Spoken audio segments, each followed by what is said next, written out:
Might I add, you're terrific in the commentary space. It's a tough time trying to figure out whether you were better at your tennis or at the commentary. I'm I going to had a start. better serve. My serve is definitely better in the commentary box, let me tell you.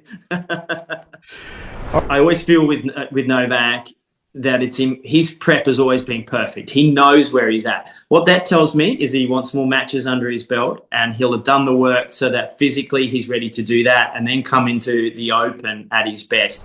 What I love though now in commentary is I make the finals every tournament, which you don't do that as a player. That's a lovely one. All right, 18 Jan to 1st Feb, the Australian Open 2026, the first slam of the year in the tennis world at Melbourne Park. Sony Sports Network is the official broadcaster of the Australian Open in India. Sony Sports 10.2, Sony Sports 10.5. Those are the channels to watch out for from the 18th of January. Well, 16 Grand Slam men's doubles titles, 6 Grand Slam mixed doubles titles, 1 Olympic gold medal. One half of the legendary Woodies. I'm going to go out on a limb and say tennis, the sport, would be poorer if Todd Woodbridge hadn't played the game. This is his home Grand Slam. We spoke to him at length, if you remember, before the 2023 edition. So it's been 2 years since we caught up. Hi, Todd. How are you? Yeah, Hrishi, I'm doing really well, thank you. Very nice intro, by the way. I'm sure the sport would have survived, but it's been very special to me. It's done incredible things. I'm still so lucky to be at the coalface of it within the media space and commentary space that I work in now. So it's a pleasure, and I'm being very lucky. Might I add, you're terrific in the commentary space. It's a tough time trying to figure out whether you were better at your tennis or at the commentary. I'm I going to had a start. better serve. My serve is definitely better in the commentary box, let me tell you. All right, let's start with the men. Jannik Sinner arrives as one of the defining players of the last couple of seasons, already Australian Open champion. Now, from a technical and mental point of view, I think Melbourne makes a good fit for his game. But where do you think he's vulnerable, Todd? I agree with you. Obviously, it was an important stepping stone in winning a major for him. He's gone back to back. I think he can win 3 in a row. That's what I'm picking for Jannik Sinner. Why? I think the surface is terrific for him, and all 4 surfaces now, speed-wise, are more similar than they've ever been. But the bounces are slightly different. The way the ball comes onto you, and it comes on above hip height, in shoulder height, and he's incredibly good at leaning into the ball and being able to just generate fast pace into corners. That's his strength. His serve has improved over the last 18 months also.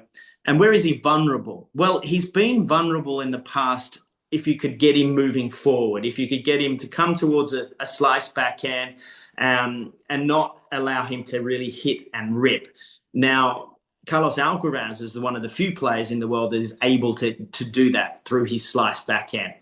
So this is what he's improved so much in this last 12 months with his coaching staff and Darren Cahill, who is a real technician in tactics. And then he hands over where we need to work to his coaching team. And he is a much better net player than he's ever been. But it's still the part where he's more vulnerable than, say, an Alcaraz.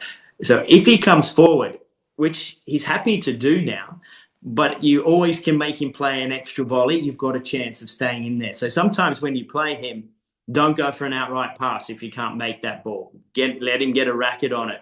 But we're talking small percentages. And that's what I think where he's been so brilliant these last 12 months, because the only guy that really can take him out of his comfort zone is Alcaraz. But every other player on the tour has got to try to watch how he does that. But have they got the repertoire to execute? You know, you just mentioned Carlos. He's going to be thinking, this is such an elusive title. I mean, he wins in Wimbledon, Roland Garros. What must go right for him to win here? Because he has made these deep runs, Todd, but he's still chasing the Australian Open. Yeah. Well, the last 2 years, he's had 2 matches where he hasn't played near his best. One was to Zverev and one was then to Novak Djokovic. Not bad losses, obviously, but they weren't tight matches like we're used to seeing him, where they go 4-5 dynamic sets.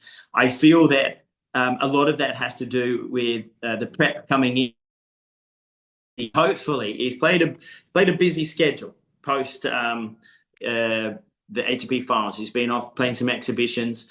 There's obviously going to be a coaching change. I don't think it'd be too drastic. I don't think we're going to see him hire someone and bring them in quickly into the Australian Open. I think he's got a team in place that he still can work with. But those couple of things I think will make it more difficult for him this year.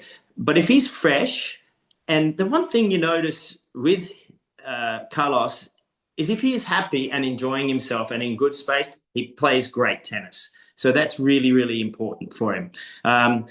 But I don't want the Australian Open, or I don't think his fans do anyway, to be that elusive major that is like the one of Rory McIlroy at the Masters, which every year there is more pressure, more talk. Are you going to complete that Grand Slam?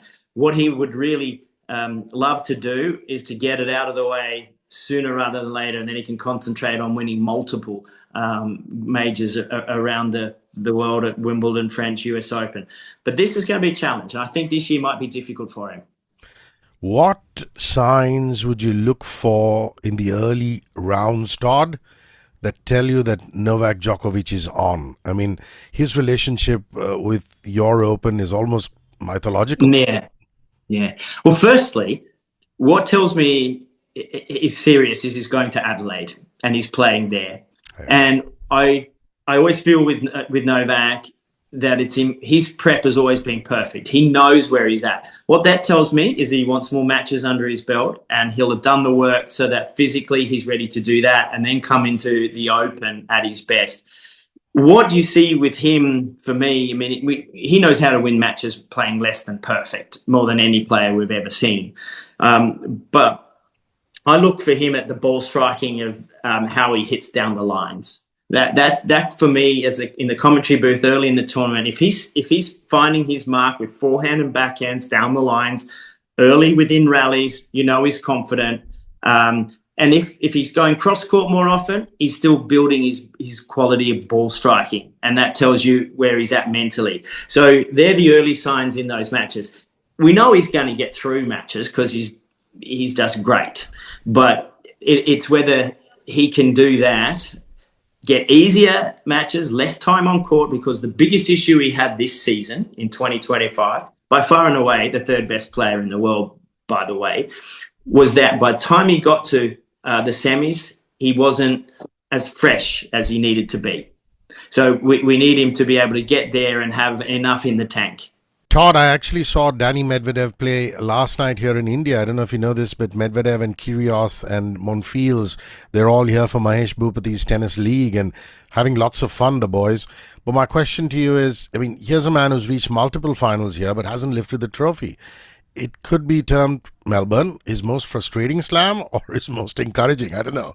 What keeps holding him back at that final hurdle? Well, it's a tournament that he should have won on a couple of occasions, to be honest. And he's obviously played most of his best tennis in Australia.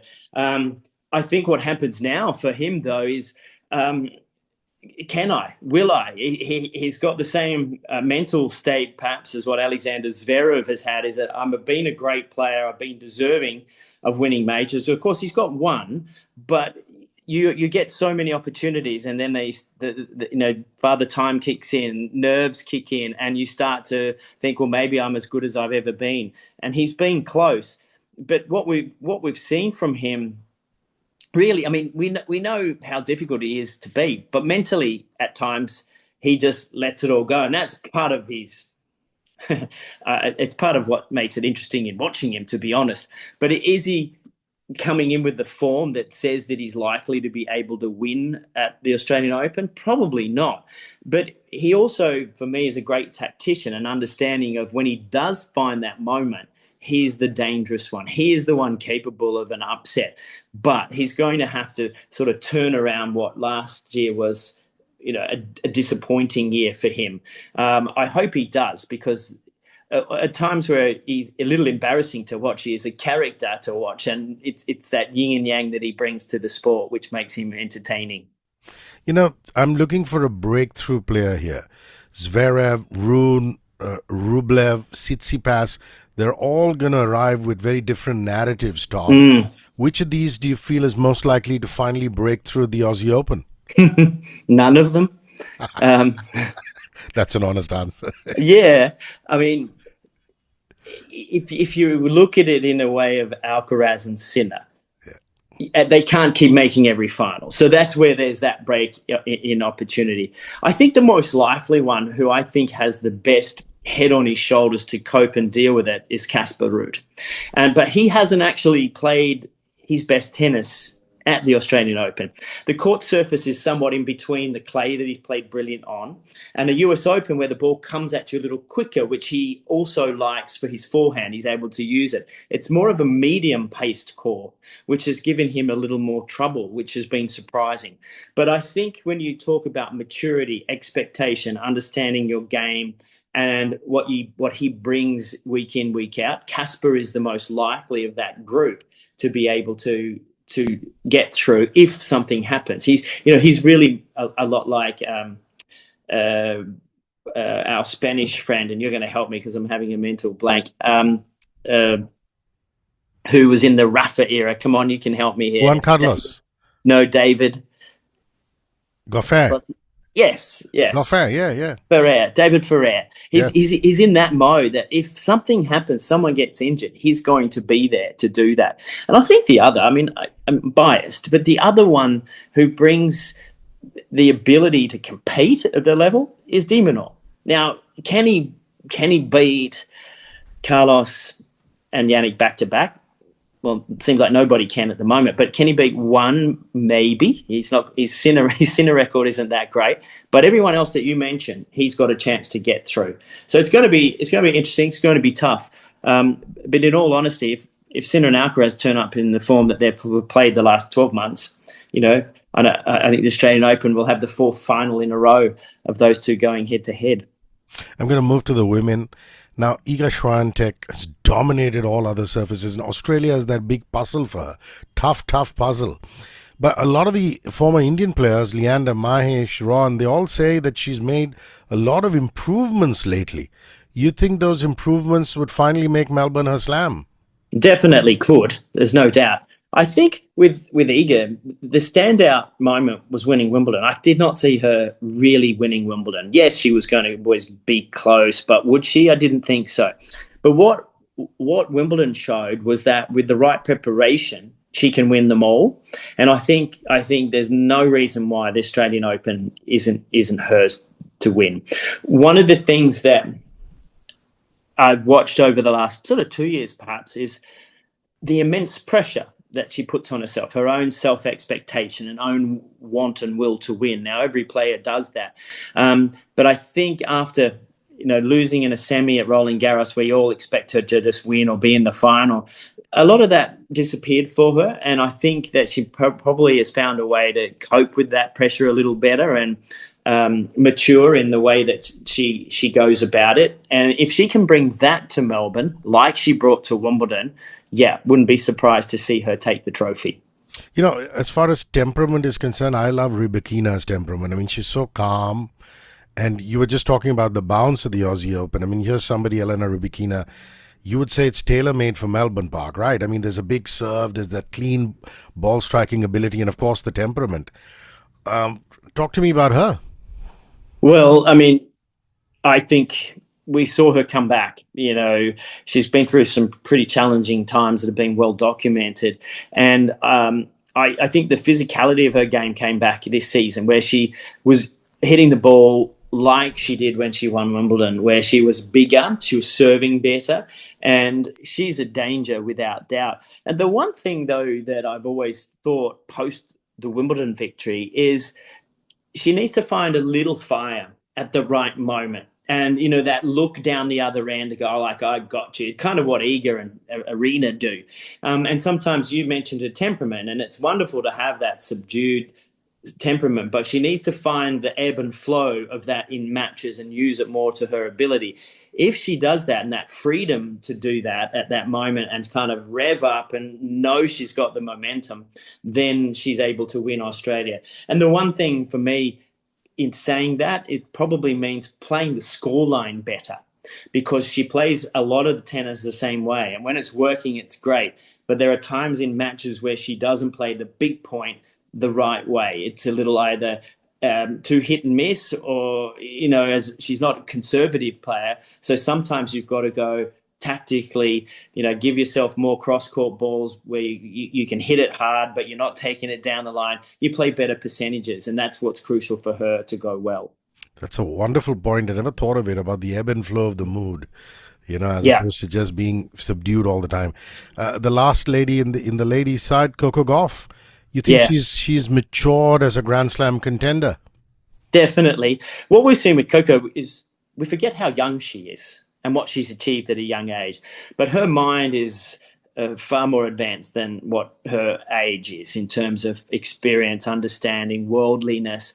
And for me, she has had some ups and downs already in her Grand Slam performances, and it all comes down to the improvements in her technique. We've seen her try to make changes. A couple of times she gets it right, and then she gets a little tentative with it. But, with the right draw with Coco, and she gets deep and she gets confident, she's really hard to stop. And I would love to see her have another sensational year. She brings a great energy, and what she did in Paris was sensational. And, the one thing about Paris that hopefully she learns too, and this has all got down to do with experience, management, everything. She just took all of that Grand Slam victory in, went back to the States in between Wimbledon, went on all the tours, as she should. She should be allowed to enjoy it, but it didn't recover quick enough in terms of Wimbledon, and that dented her confidence for the rest of the year. So I think she'll have had a great off-season, and I look forward to seeing what she brings in Australia. Well, before we wrap, got to ask you about you personally. This has got to be the most emotional slam for you, and personally, it must have been different from all the other ones. Just your most memorable victory at Melbourne Park? My most memorable victory? Well, it'd have to be winning the first Grand Slam, 1992, with Mark Woodford. You dream about winning a slam, and we did it at home. It kind of set off our partnership. We played 91 together. Won 4 small tournaments, and then you win in 92, and off we went. So, it's given me some special moments. Trivial Pursuit moment in Australia. I was the first winner to ever walk off court at Melbourne Park, the very first tournament. I won the first match on court on the Monday, and I was the first winner. Going into that, but then Hrishi, post-career has been incredible too. One of my finest moments that I'll remember is calling some of the matches, the I think it was 2017 Federer-Nadal match, the epic comeback. But more recently, standing on the centre court as the MC, Master of Ceremonies for the presentation when Ash Barty was there, and bringing out Yvonne Goolagong-Cawley, which Ash had no idea was coming to present the trophy. So the spectrum of my experiences at Melbourne Park were beyond any dreams that I ever had. I go back there this year, trying to make a different memory every time and see these incredible moments that our sport has. So, how special is that to be able to have the very beginning and still standing there? What I love though now in commentary is I make the finals every tournament, which you don't do that as a player. That's a lovely one. Yeah, I remember the Ash Yvonne moment. It's absolute goosebump inducing. There you have it. Sony Sports Network is the official broadcaster of the Australian Open in India. Sony Sports 10-2, Sony Sports 10-5 is what you need to watch 18 January onwards, 18th to the 1st of Feb. Thank you very, very much, Todd. Really appreciate your time, and hope to see you soon. Bye-bye. Great chatting with you as always. Thank you. Cheers. 94.3 Radio 1.